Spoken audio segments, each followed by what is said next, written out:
ای مردم دیهن از خانه برآیید،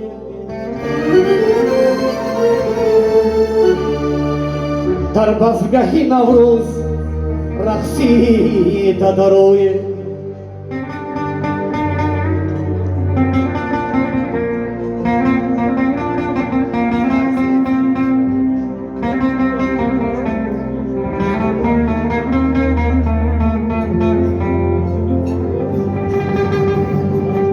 با شب رشید گفت گل غنچه نوروز، در بزگه تاجی بزمی طرب افروز.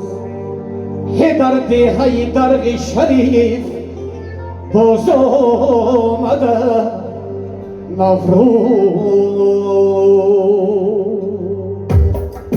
بله بله ها، مرحمت همه کسا براست، امروز نوروز است، فرصتی است، همه یا جویا ها.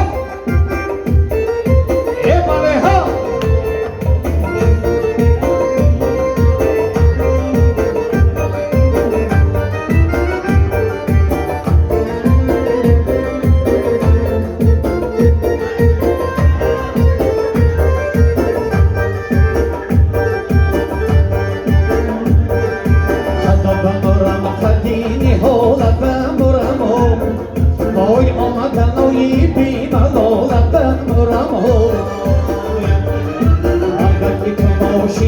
سوار میگذری و آفالی من فقط خدا میداند.